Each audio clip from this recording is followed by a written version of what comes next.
ગુજરાતમાં દારૂબંધીને પાછલા બારણેથી છૂટ આપી દીધી. દારૂની ગિફ્ટ અંગે સાંસદ શક્તિસિંહ ગોહિલના ભાજપ પર આકરા પ્રહાર. સાંભળો.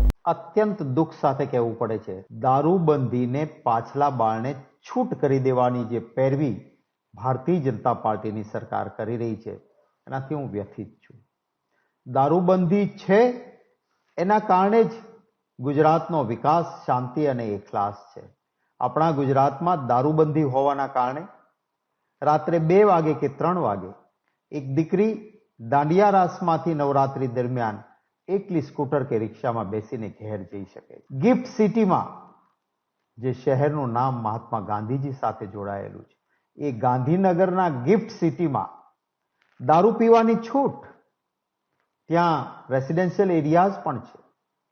કઈ પ્રકારે થઈ શકશે?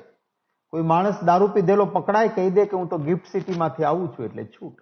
આખા ગુજરાતમાં પોલીસના હપ્તા રાજથી હલકી કક્ષાનો અથવા તો બહારથી આવેલો દારૂ બેફામ વેચાય છે, એને કંટ્રોલ કરવો જોઈએ. આ હપ્તા પદ્ધતિ બંધ થવી જોઈએ. મારા ગુજરાતનો યુવાન એની બુદ્ધિમત્તા, એનું કૌશલ્ય એ અમેરિકા, ઇંગ્લેન્ડ કે આફ્રિકામાં જઈને ત્યાંના લોકો કરતાં વધુ પ્રભાવશાળી બનીને પ્રસ્થાપિત થયો હોય. માત્ર મજદૂરી કરવા ગયેલો વ્યક્તિ ત્યાં મોટેલનો માલિક બને છે. આ બુદ્ધિમત્તા એ ગુજરાતના યુવાનની છે. એને તમે દારૂના રવાડે ચડાવીને, દારૂની છૂટ આપીને કઈ દિશામાં લઈ જવા માંગીએ છીએ? અમારી તમામ માહિતીથી અપડેટ રહેવા માટે જોડાયેલા રહો S9 ન્યૂઝ સાથે.